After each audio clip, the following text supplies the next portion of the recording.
Good evening, and welcome to the Susan Draper White Lectures in Women's Studies. As you'll note in your program, the Susan Draper White Lectureship is named for the grandmother of a graduate of United Theological Seminary, and this annual lecture is designed to bring a nationally known speaker on feminist thought to United. Our speaker this evening is Dr. Eunjoo Kim. I met her a few years ago when I was preaching at Iliff. She was gracious enough to invite me to her class.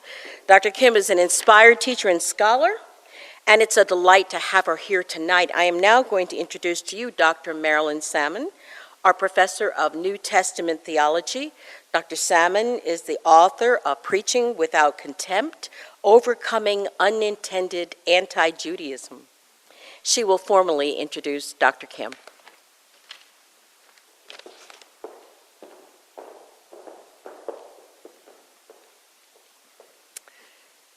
We welcome Eunjoo Mary Kim this evening as our Susan Draper White lecturer this year.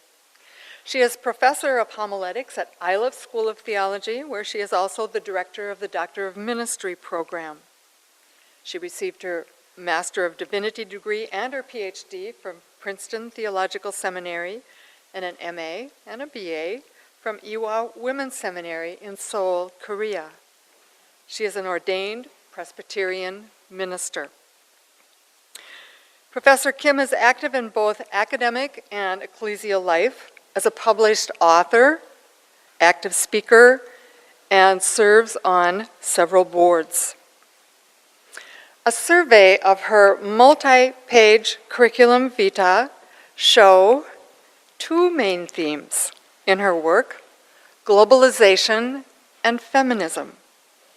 Her book, Preaching in an Age of Globalization, published in 2010, is acclaimed as a major contribution in both fields of globalization and preaching. She is co-editor of the book Women, Church, and Leadership, New Paradigms, in honor of Jean Miller Schmidt. This was published just last year in 2012. At the center of her work, however, is preaching. This is the unifying center in articles and speaking engagements, contributions to collected essays of the academic type, and churches' resources, which gives you a pretty good idea of the wide range of her work. But what I observed with particular appreciation is that Professor Kim is a preacher. She preaches. I was about to say something corny like she preaches what she practices or practices what she preaches, but I decided not to. Too corny. But I admire the fact that she is indeed a frequent preacher and in demand. She is our guest here this evening to speak on women preaching, seeking a new paradigm. Please welcome her.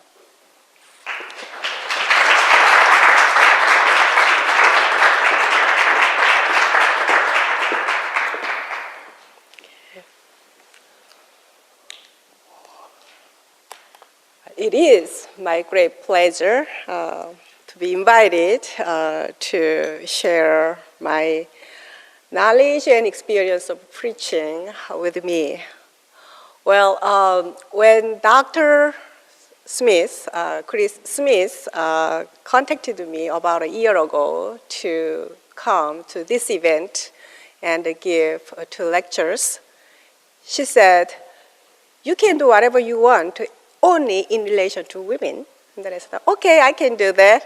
And then several months later, she emailed me saying, well, can you relate your lectures to your book, Preaching in an Age of Globalization? Because I'm using that book for my class, and then perhaps my students may want to hear about that book too. And then I said, well, women and globalization, okay, I can do that.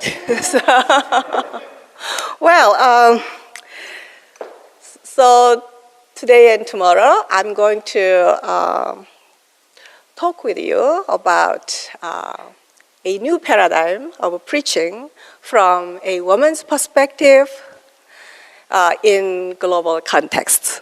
So tonight, I will talk about my idea on preaching from a woman's perspective. So women preaching, seeking a new paradigm. And then tomorrow morning, I will continue to talk about this new paradigm in relation to methodology. How can we? Because my new paradigm may need to develop some creative methods.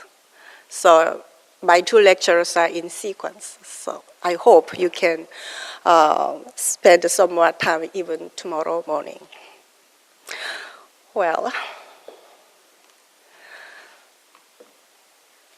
I have a memory of my childhood. When I was 12 years old, I once went a revival meeting with my parents held in a church near my house in Seoul, Korea. Amazingly, the preacher was a woman. In the early 1970s, it was very rare to see women preachers in Korea. I still remember vividly her beautiful white Korean traditional dress behind the pulpit. Her sermon was a testimonial. She preached about how she met Christ in the midst of her suffering and how she now became a witness to the risen Christ. The message she preached was so powerful that those who packed the sanctuary were moved by her sermon. Many of them experienced the irresistible power of the Holy Spirit during her preaching. And they decided to live new lives. On the way home that night, I told myself, I want to be like her. I want to be a preacher who proclaims the risen Christ.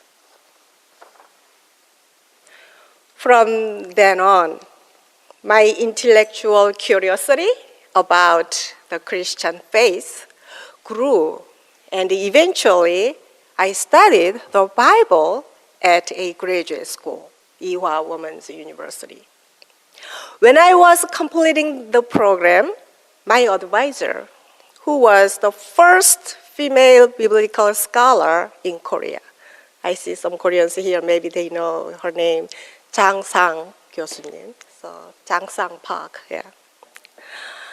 She encouraged me to study abroad, saying the Christian church must continue to reform and contribute to the renewal of the world.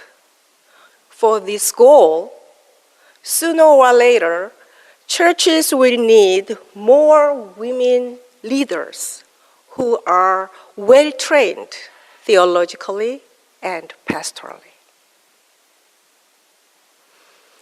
I still remember the summer of 1991, the year I was admitted to the PhD program in the field of preaching at Princeton Theological Seminary. A renowned preaching professor in Korea visited me and said in regret, my denomination, which is the largest Protestant denomination in Korea, does not ordain women to be ministers. Women in the Master of Divinity program are only 0.5% of the student body. Who then is going to learn preaching from a woman? Girl, you stepped out of your place. Ironically, the professor's denomination began to ordain women just 5 years later. It was the fruit of Christian women's long battle against sexism in the Korean church. In the same year, I graduated from the doctoral program and was ordained to serve a Korean American church in Ridgewood, New Jersey. 10 years later, in 2006, his seminary invited me to preach in its chapel. And the Korean Association of Homiletics invited me to give lectures on how to teach preaching. Today, obviously, we live in a very different world. Most mainline denominations in Korea ordain women to become ministers of the Word and the Sacrament. In the United States, the 2008 mainline Protestant clergy voice survey reported that 20% of mainline Protestant congregations were led by females. Nowadays, my denomination, the PCUSA, has about 34% of its active clergy women.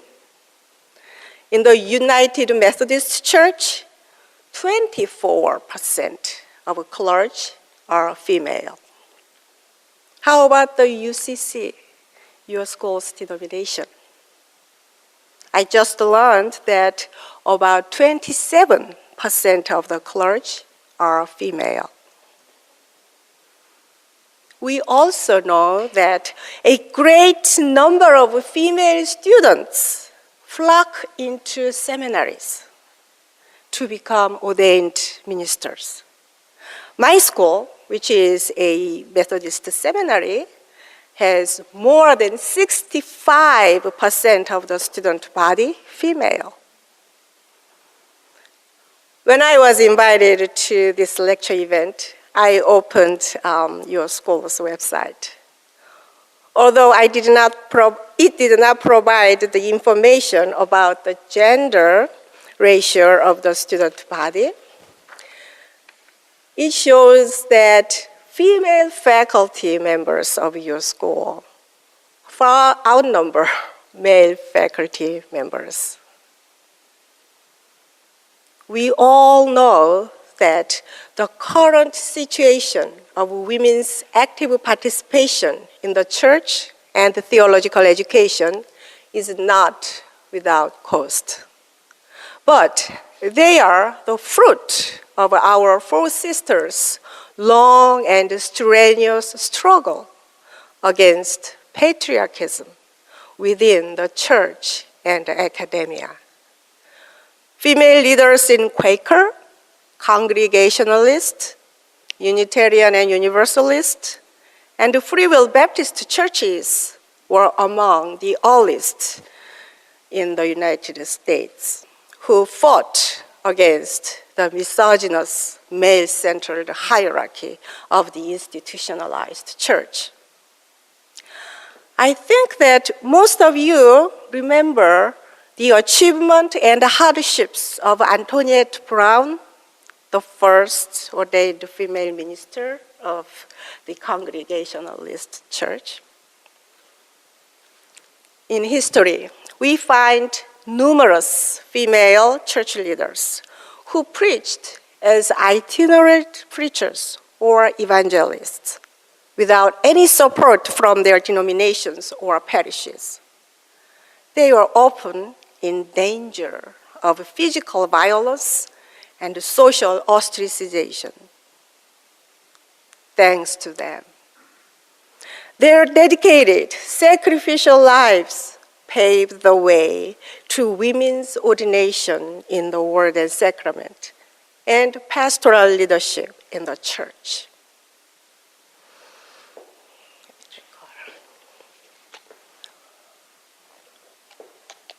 then does gender still matter in the church?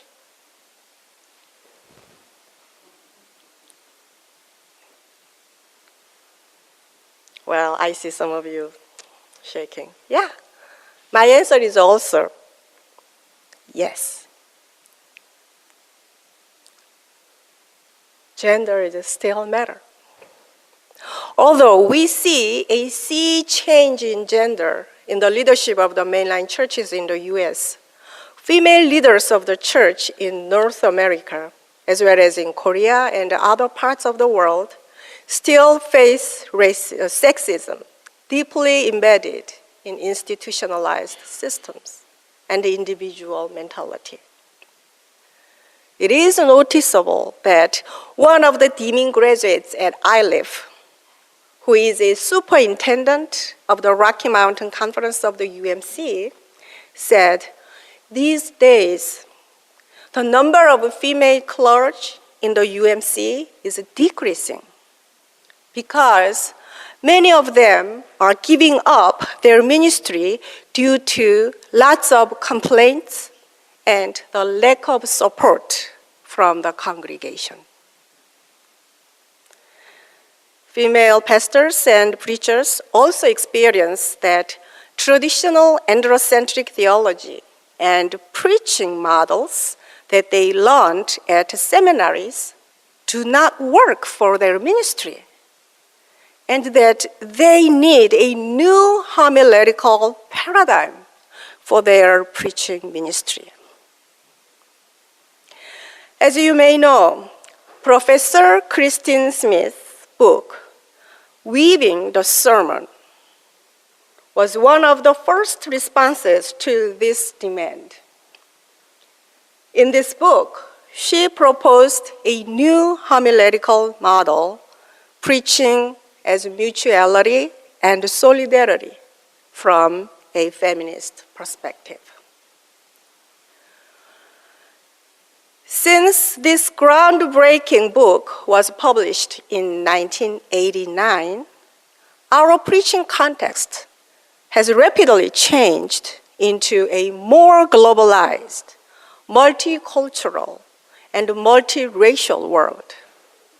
The advancement of communication technology and the transportation system, the development of the global economy of neo-capitalism, the increase of immigrants, and the political and military refugees lead us to realize that we are now living in an age of globalization, more closely than ever before in human history, in which human beings and other creatures are interconnected beyond geographical boundaries.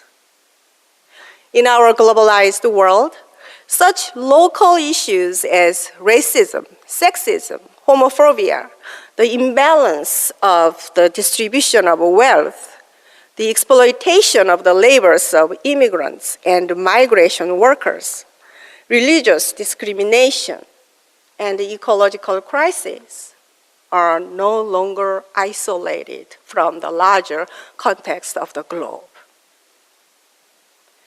In particular, many European American churches realize that they can no longer remain homogeneous in regards to race, ethnicity, language, and culture.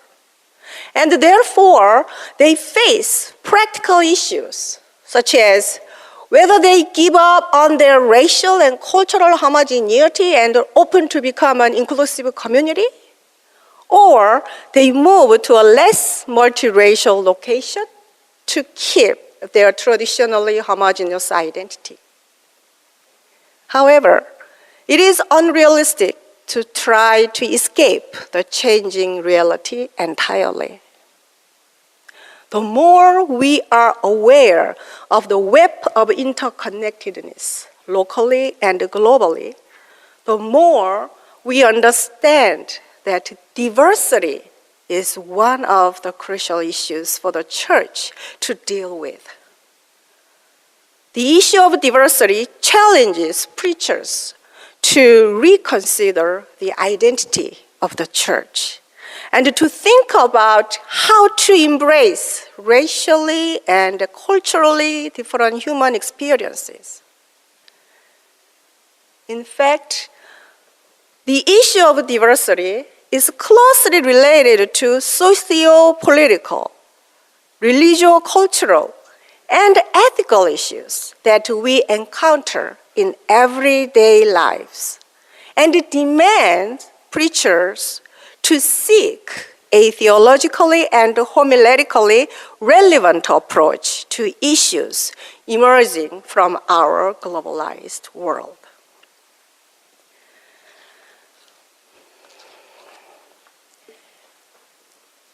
In the search for the new approach to preaching in the globalized context, I believe that the stepping stone is to revisit Dr. Christine Smith's and other feminist voices in different parts of the globe. While their feminist perspectives are as diverse as their contexts for living, I understand that they are in common in urging that preaching should be based on an egalitarian and mutual partnership with others. Grounded in this feminist manifesto, I propose a new paradigm of preaching as an art of shared ministry.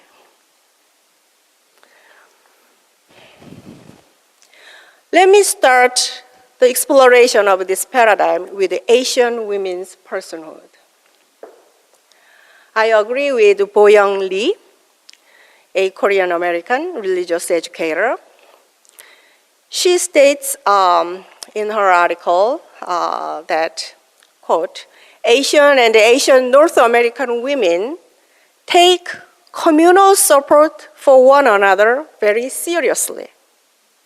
Rather than abandoning communal personhood based on hierarchical patriarchy and then embracing the Western autonomous self as an alternative personhood, many Asian and Asian North American women seek a communal personhood that respects their being and experiences as women, end quote.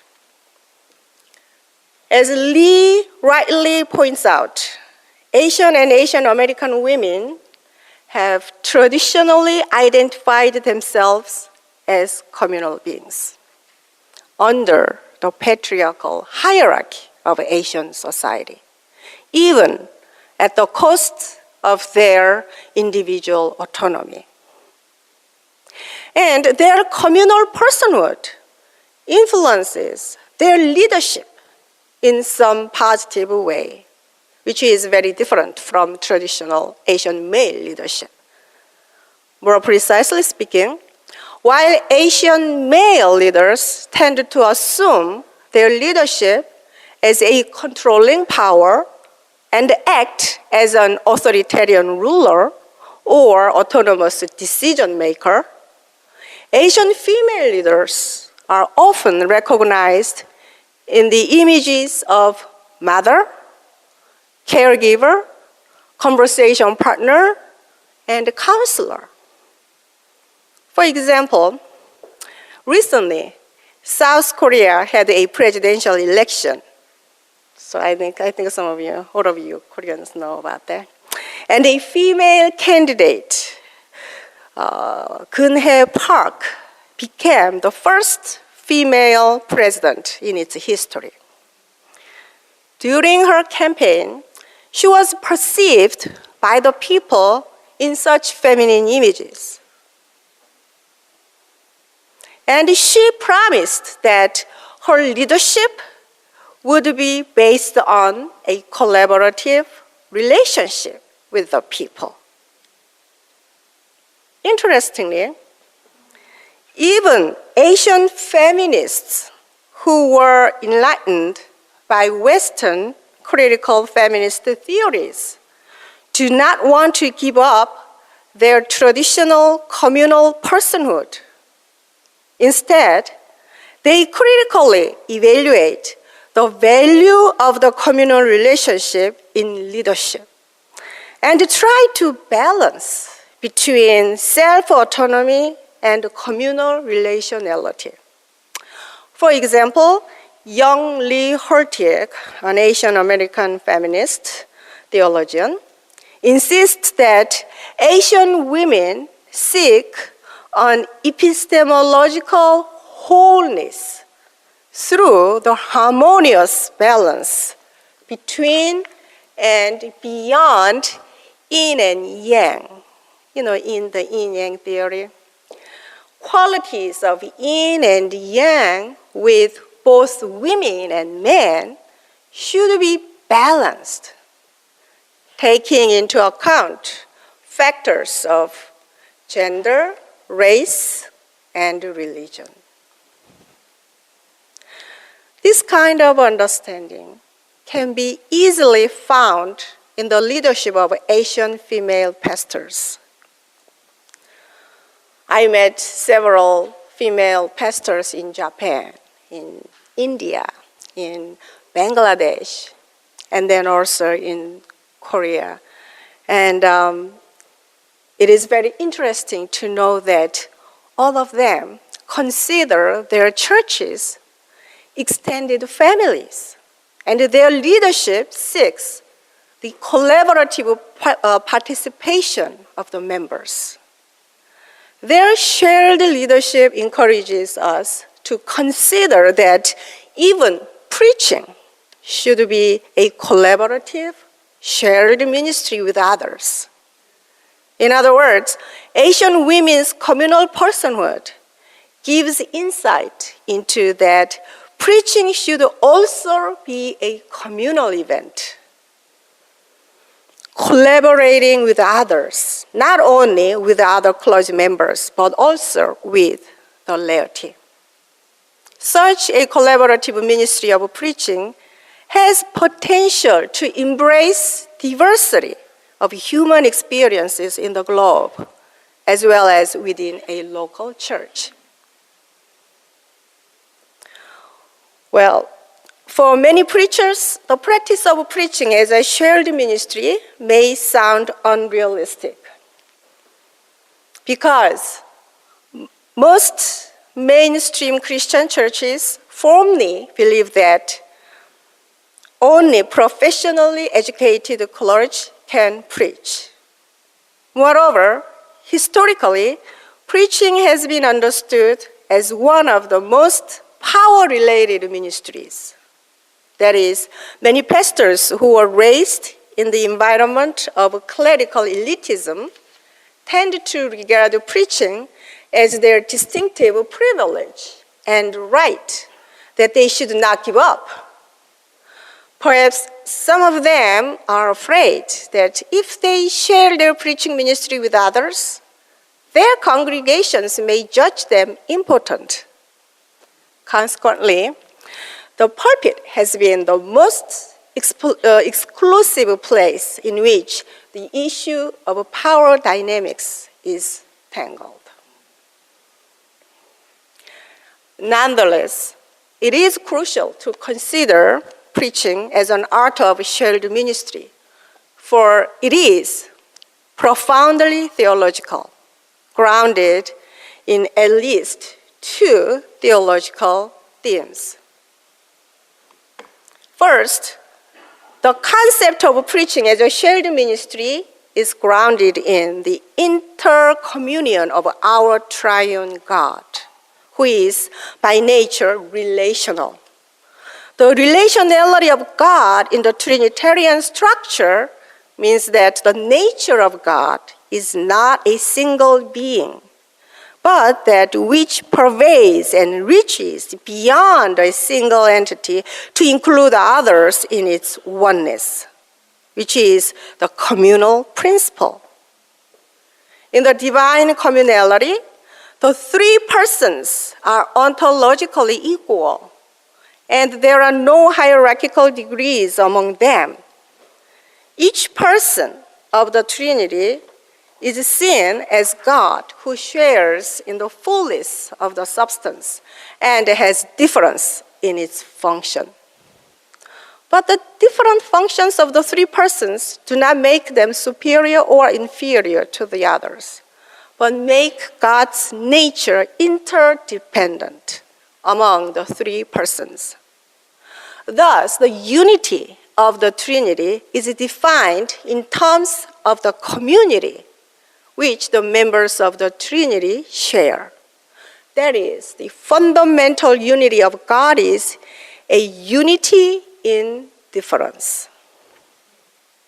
In the divine community, power is the one thing shared among the members. For it is not the possession of a single person, but belongs to the essential nature or substance of what it means to be divine. In other words, let me just move on. Okay. God shares power with the three persons on an ontological level and makes it a force for the divine, who is in essence a fundamentally active principle or a force in the universe.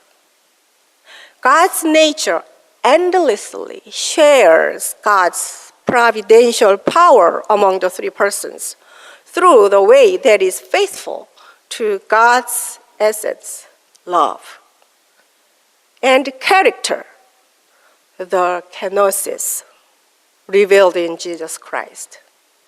Since God is love, God restricts God's own power and presence to allow creation to exist, and He shares power among creatures, to whom God relates through the kenosis, self-emptying.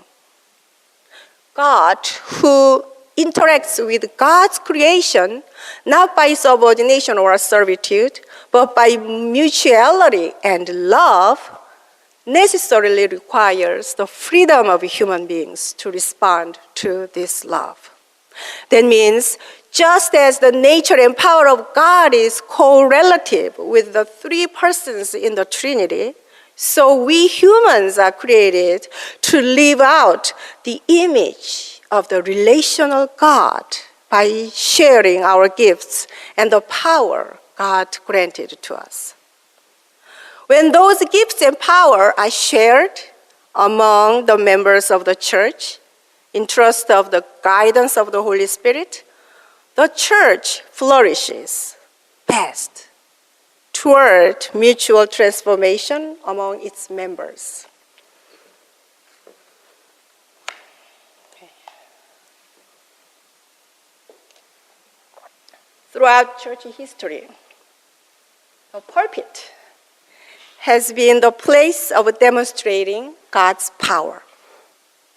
And many Christians have imagined who God is based on the preacher's exercise of power behind the pulpit.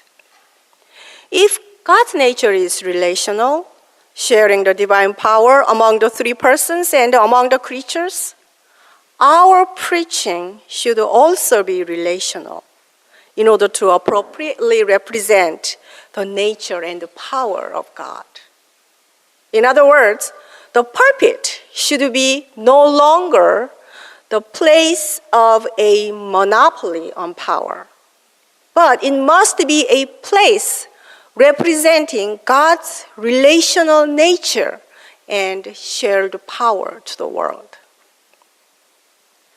The exercise of power behind the pulpit can be transformed into the relational when the traditional patriarchal paradigm of preaching is shifted to the paradigm of a shared ministry. Such preaching shares the authority and power with others, not only collegial people, but also traditionally underrepresented groups in the church based on gender, sexuality, social and economic status, race, and ethnicity. The new paradigm of preaching as a shared ministry will freely invite those who are willing to witness to God's redemptive power in their lives and creatively work in collaboration to transform the church and the larger world into an inclusive community where diverse human experiences are embraced with respect in solidarity.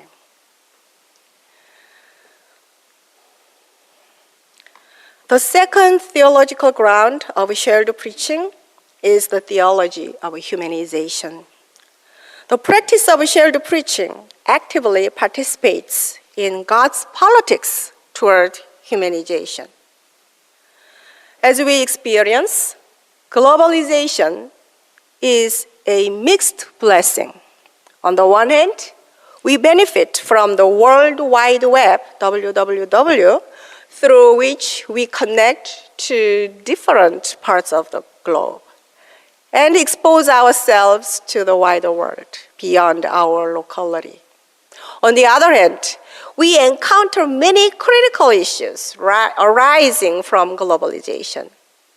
As I illustrated, racial and ethnic diversity challenges the church to reconsider its identity and how to build a community of faith beyond racial and cultural homogeneity. Moreover, the global economy based on neoliberal capitalism challenges us to rethink human well-being in a global context. Furthermore, global warming and other ecological crises make us recognize the broken relationship between humans and nature, and it challenges us to restore the holistic relationship for healing both humans and nature. I think that all these challenges are related to the theological theme of humanization. Theologically speaking, humanization means the communal process toward the liberation of God's creatures on earth. It concerns not only the human liberation from political, social, economic, and cultural injustice, but also the liberation of non-human creatures, because human liberation cannot be achieved without the holistic healing of God's creation. Humanization, as the fulfillment of the liberation of all creatures on earth, is a hope in God's coming reign of freedom, justice, and peace for the whole of creation. Just as Christian hope is eschatological, centered on anticipation of the reign of God inaugurated in the life, death, and resurrection of Jesus Christ, so is humanization. It is provisional and anticipatory actualization here and now by the power of the Holy Spirit until Christ comes again. I understand that shared preaching is an invitation to the fulfillment of humanization. Both pastors and laity are called to take seriously issues emerging from the globalized world and critically reflect on them to search together for theological guidance for the community of faith. This theological task of preaching is, in essence, political. According to Paul Lehman, a Reformed theologian and Christian ethicist, the theological concept of politics is an activity and reflection upon activity, which aims at and analyzes what it takes to make and keep human life human in the world. Therefore, it is supremely legitimate to express what God is doing in the world as political activity, and to see God as a politician. The politics of God calls all power in this world into question and works to transform worldly politics into God's reign. Christian preachers, both clergy and laity, are God's agents called to participate in the politics of God. And their preaching is supposed to be a parabolic event of God's politics for radical humanization. The ultimate goal of shared preaching is to call listeners to participate in God's politics of radical humanization. Based on the critical analysis of different human experiences in our globalized world, shared preaching helps listeners to read the times with sensitivity, to discern what God is doing in the world, and to participate in God's humanizing activity. In this sense, preaching as an art of shared ministry is an invitation to God's politics that aims to make and keep human life human. Those who hear what God is doing in the world through shared preaching can no longer support the politics of the established order. Instead, they live out what they hear, inspired by a desire to take human responsibility for the world. Well, how then can preaching be an art of shared ministry? Well, actually, in my second lecture tomorrow morning, I am planning to introduce to you some methods of shared preaching. However, there are some problems in this room with the computer technology. And then during the daytime, because of the sun comes through the windows, then no curtains or no stained glasses. So we cannot use computer technology during the day. Well, so I brought the one method to tonight that I am supposed to do tomorrow. Well,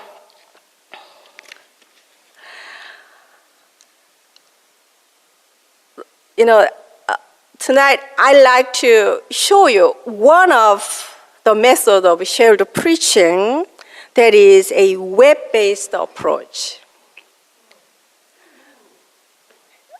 Okay.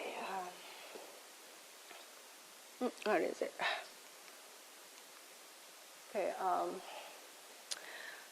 One of my DMin students was very concerned with how preaching could be an art of shared ministry in a global context, and has worked on her DMin thesis with this concern.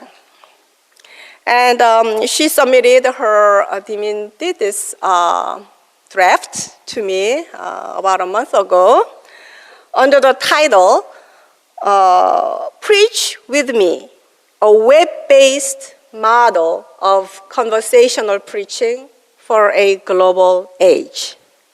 It was pretty good, so I was very happy with that project. And as we know, the web is one of the major ways in which our world is currently communicating and intersecting. And my student insists in the draft of her thesis project that the church is called to utilize the web in constructive and meaningful ways in order that we might fulfill our charge to bring good news into the entire world Since the world is on the web, and we want to reach the world with the light of Christ, we will necessarily be on the web. However, she says, the church needs to be mindful of the limitations of the World Wide Web and to be a prophetic voice which appreciates the vastness of the technology, but can also see beyond it. You know, my students used the tools of the web and created a dedicated website, preachwithme.com. This is a forum.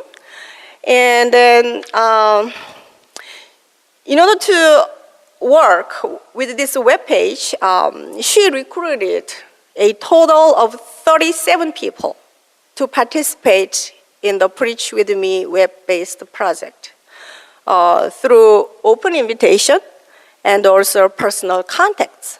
So 15 people from her own congregation and 12 out of state and out of town, and then 10 international participants from Zimbabwe, Kenya, Australia, Pakistan, and Korea.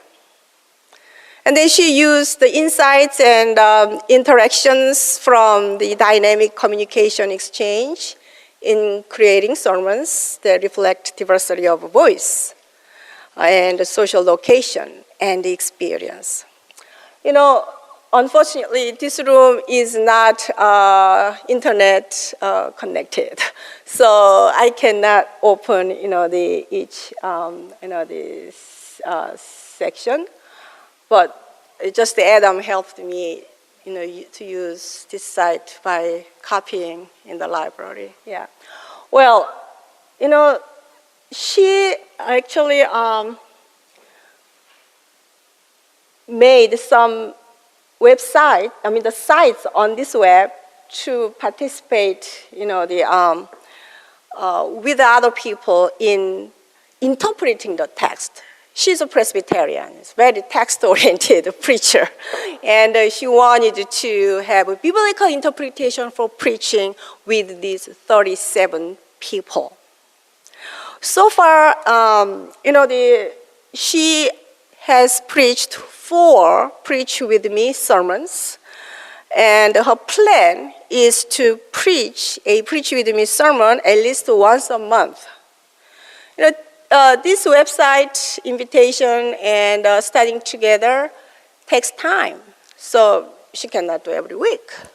So it's a kind of a combination between her personal, traditional approach to preaching and communal, shared preaching approach. So, I actually clicked on these sites, and then it was very helpful. If you go home and then can open, the website, you can try, the preachwithme.com.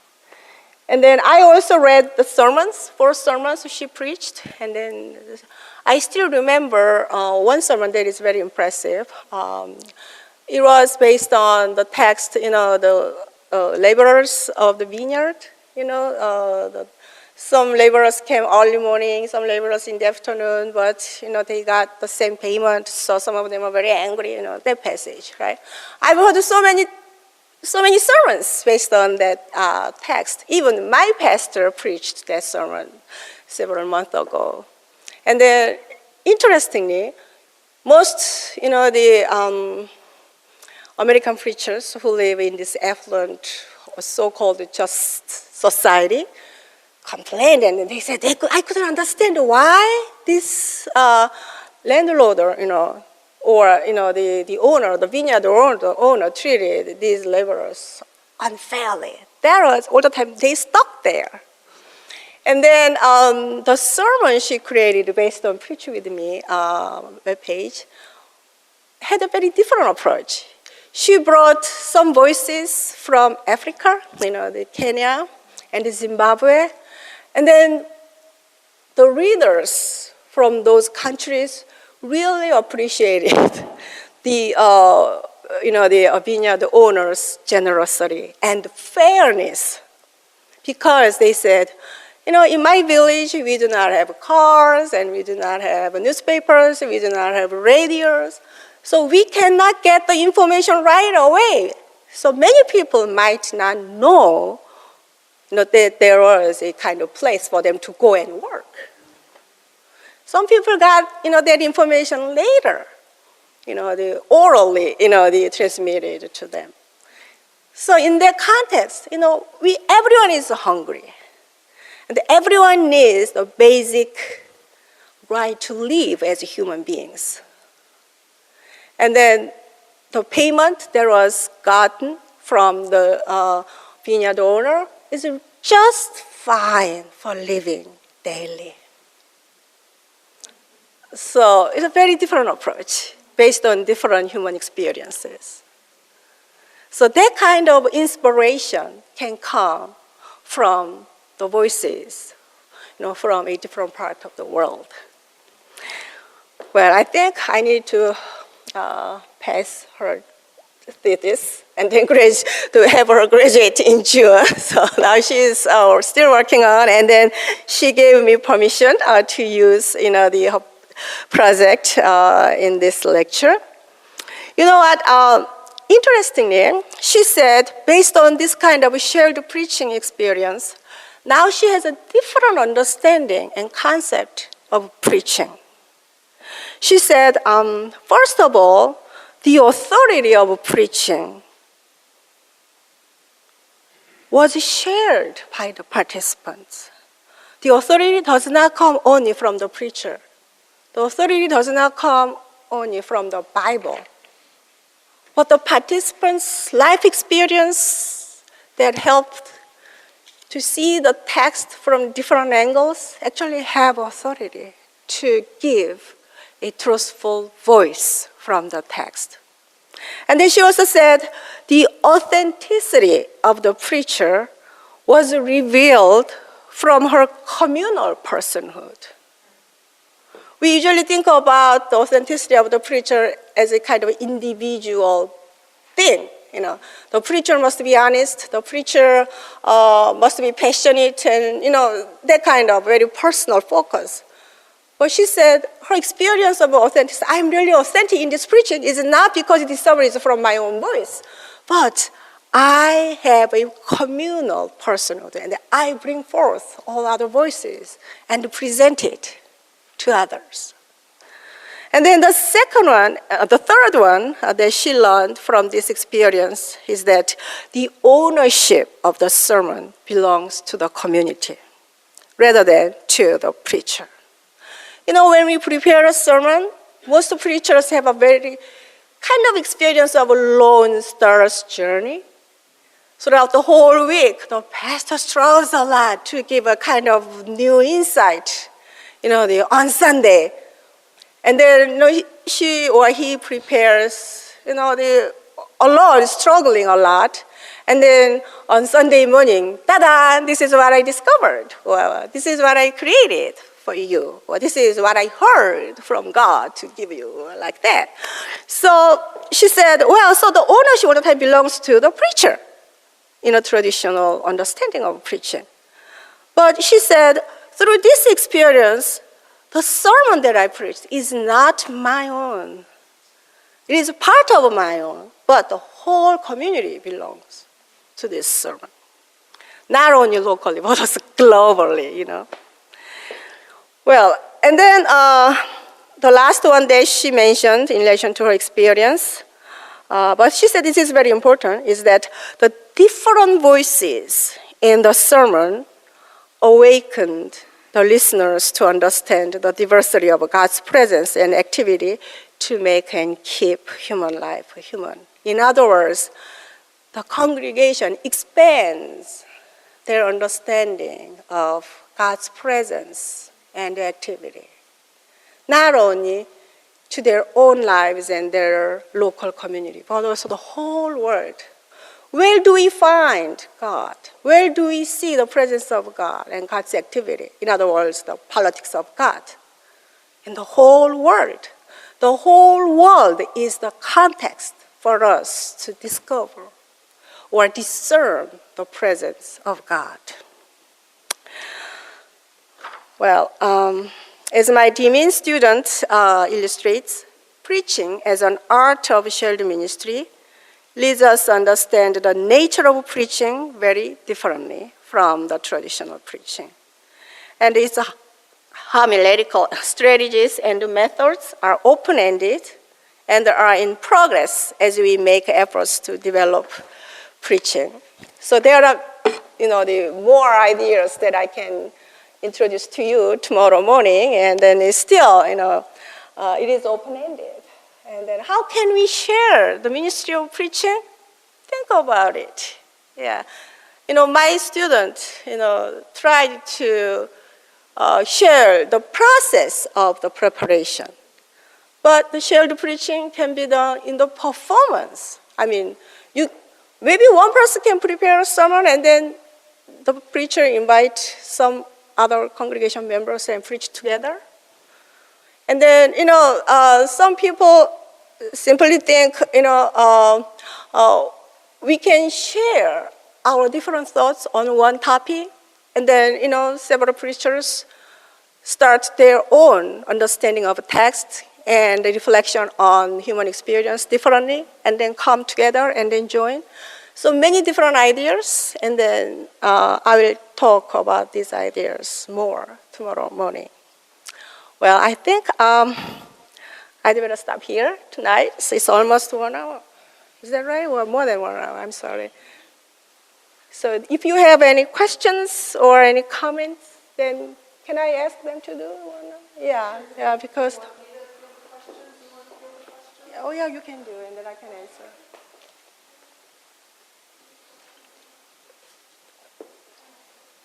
This is more fundamental question, but just thinking about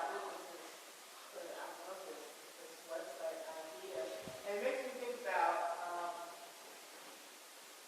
an emergent church in suburban Chicago where a pastor solicited statements, I'm not sure how she did it, but she solicited statements from the congregation and selected like 10 of them at random and kind of went to the back and used those statements as the basis for her sermon. And she wove those statements together. That's an idea. It really is a way of doing this shared ministry where the person told me, like, oh my goodness.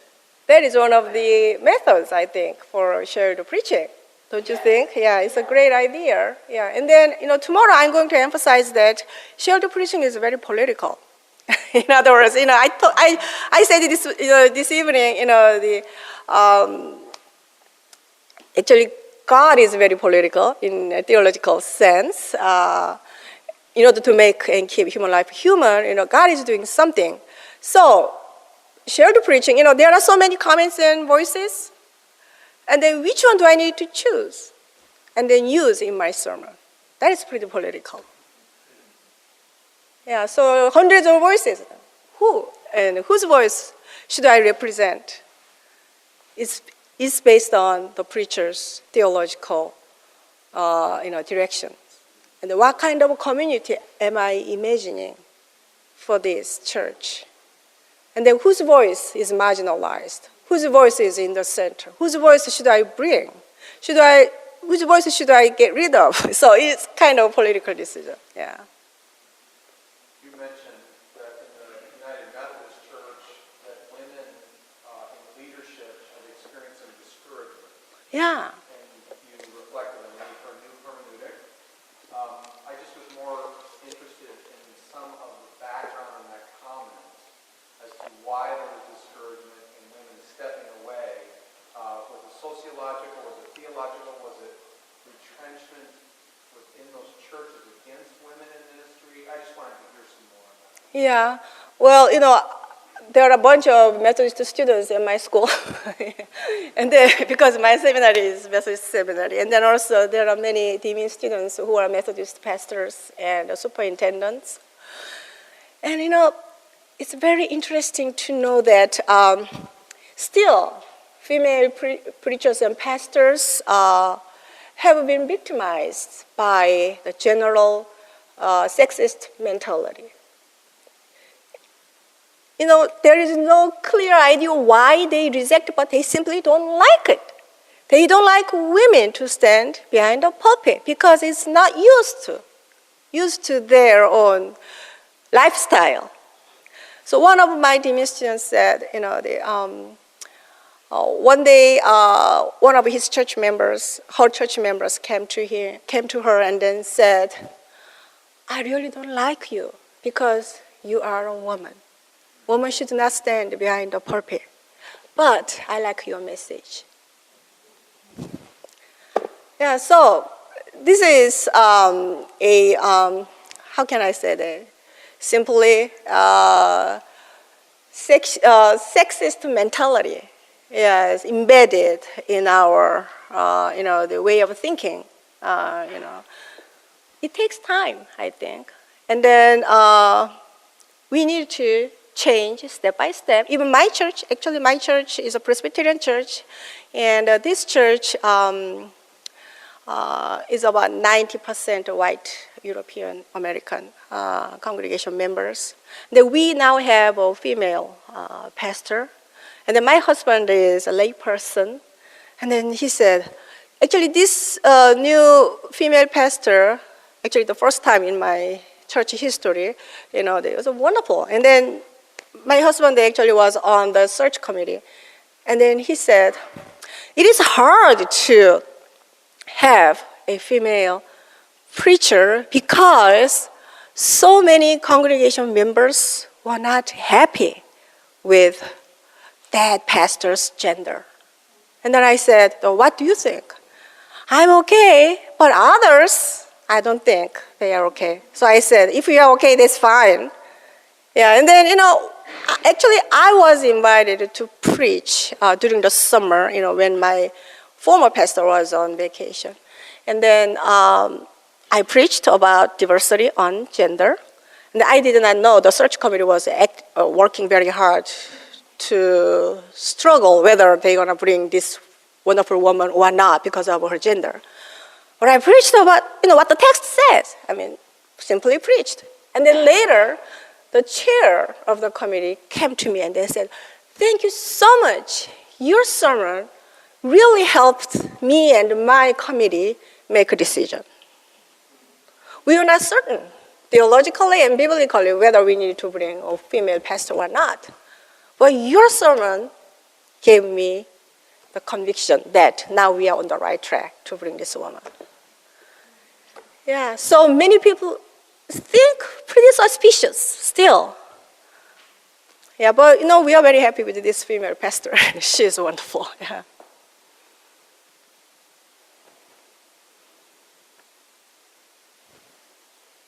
Yes. Okay, so assuming that the congregation is not entirely hindered by the gender of the preacher, but perhaps their worship style is a very particularly high church type of an environment.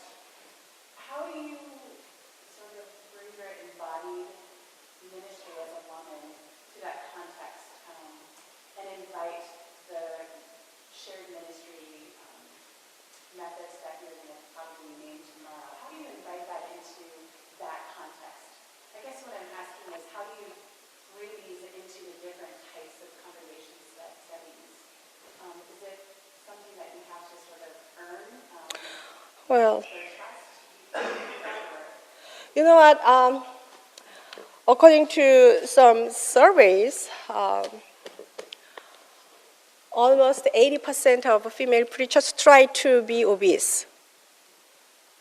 Intentionally, they try to be obese because they want to hide their gender with a black robe. And then, fat, heavy body actually gives a sort of, how can I say that? The comfortable feelings to the congregation because it looks like a male. So this is a kind of general trend among particularly the Methodist pastors. One of my dean students actually now writing a dissertation who did this on that, embodiment of female preachers. And, because still, women's body, is shown as a sexual symbol in many ways. And people, cannot see a woman's body as simply a medium of the message of God's word. It's a big challenge, I think. And then one day, my pastor wore very fancy clothes while she was preaching, and then very showing off, not showing off, but exposing her body a lot. And then my husband said, it's very, very distracting to focus on the message. And then I said, why? Because she's just showing her body. This is not familiar to us, And then I said, well, you can be familiar with that. It's a kind of a different expression of God's message. Why do you all the time think that preachers must wear a kind of black robe? That is actually originated from John Calvin. John Calvin never ever, was ordained, as you may know. He was a layperson, but he was a biblical scholar. And then, as you know, Luther was a Roman Catholic priest, so he wore kind of a beautiful, colorful, the Roman Catholic clergy robe. But Calvin, he couldn't wear it because he was not qualified. Then what he can wear? Just, his academic robe. So he wore a black academic robe, and then it became a tradition of the Protestant church pastor's robe. But in fact, the Roman Catholic robes actually show the beauty of God. That's why they try to use different colors based on liturgical season, stoles, beautifully embroidered. And then, worship itself must be a beautiful experience. Through beauty, we experience who God is.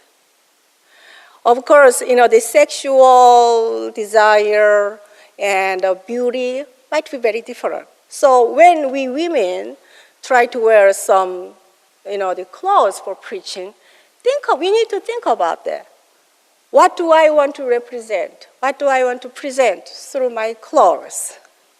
What kind of God's nature can I represent through my clothes? So,